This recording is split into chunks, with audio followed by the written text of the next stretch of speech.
Bonjour à tous. Aujourd'hui, je vais vous parler du VIH. Comme vous le savez sûrement, avec la généralisation des traitements, le VIH est devenu une infection chronique avec laquelle on peut vivre longtemps et en relative bonne santé. Rien à voir donc avec les cris d'alarme qu'on poussait il y a 15 ans. Ces malades reviennent, qu'on finit par toutes les mettre au cimetière. Donc aujourd'hui, tout va bien ? Eh bien, c'est ce qu'on a tendance à croire, mais pas forcément ce qu'on voit sur nos terrains d'intervention. HIV patients are still dying to a big extent, like before the introduction of ARVs. Alors oui, on a fait d'énormes progrès dans la prise en charge du VIH. Mais aujourd'hui, en Afrique notamment, des personnes continuent à en mourir. Et je vais vous expliquer pourquoi. Tout d'abord, il faut faire une distinction entre le virus et le syndrome. On peut être atteint du VIH sans être malade du sida. Si vous êtes dépisté, si vous avez un traitement, si vous avez un suivi médical régulier, vous ne pourrez pas vous débarrasser de l'infection, mais vous pourrez vivre avec sans tomber malade. En revanche, si une de ces étapes est sautée, l'infection risque de progresser, vos défenses immunitaires risquent de s'affaiblir et vous pourrez tomber malade. C'est ce qu'on appelle le stade du sida. Il y a 17 ans, lorsque Marilyn, notre chef de mission au Malawi, s'énervait, la situation était simple. Les patients atteints du VIH en Afrique mouraient sans avoir jamais vu un seul médicament. En étant une organisation médicale, on se doit de soigner les gens. Aujourd'hui, 18 millions de personnes sont sous antirétroviraux dans le monde. Eh bien, le problème, c'est qu'il ne suffit pas d'être sous ARV pour vivre en bonne santé. Sinon, le sida ne tuerait pas plus d'1 million de personnes par an. Et en 2015, une équipe d'épicentre s'est intéressée à ce qui se passait dans les hôpitaux au Kenya d'abord, puis au Malawi, en République démocratique du Congo et en Guinée. Le résultat est tombé et il a étonné tout le monde. La moitié des patients hospitalisés sont des personnes séropositives. Et la moitié de ces personnes sont des personnes ayant eu accès aux ARV depuis plusieurs années. Alors ces personnes devraient être en bonne santé ? Eh bien non, ça n'est pas le cas. Aujourd'hui, ces personnes sont à un stade avancé de la maladie, avec un grand risque d'en mourir. Quand on prend un traitement à vie, il faut être suivi et soutenu, médicalement d'abord, mais aussi psychologiquement. Si votre traitement se révèle inefficace, vous devez passer rapidement sous un traitement dit de seconde ligne. Et si vous n'arrivez pas à prendre ce traitement, vous pouvez aller voir des conseillers, qui sont souvent des personnes séropositives elles-mêmes, et qui jouent un rôle essentiel auprès des patients.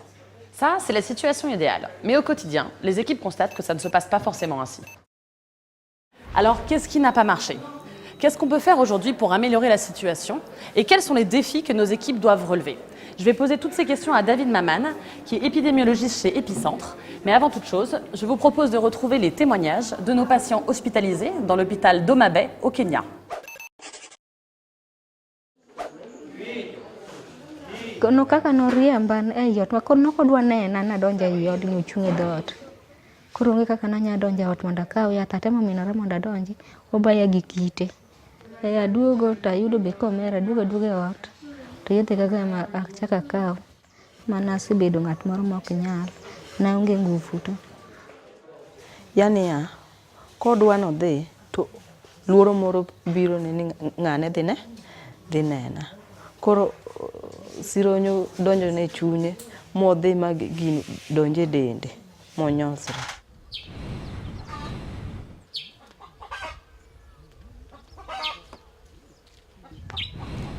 Yath kula tiyogo dog sabedo karito waya konap dhi apuoch manopuoja ne yath kula we sabariti monego amuony yath.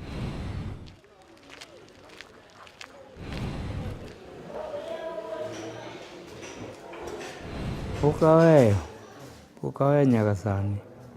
And the same onding'ni marama kabisa.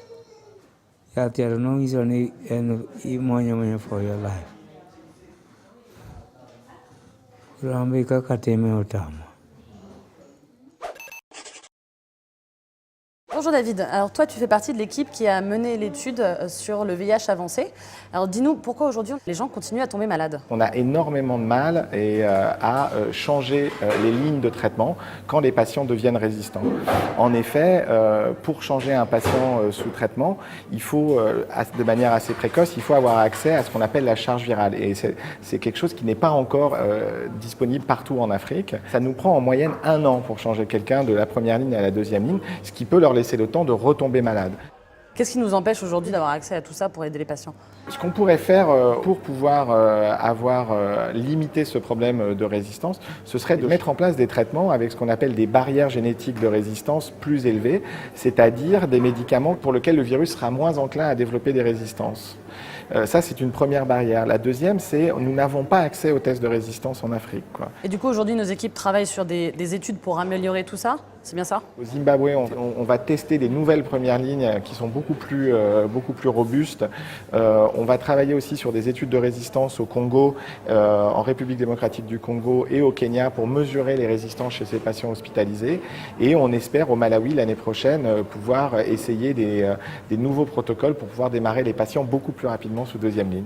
Merci David et merci à vous de nous avoir suivis. N'hésitez pas à partager ce contenu sur les réseaux sociaux.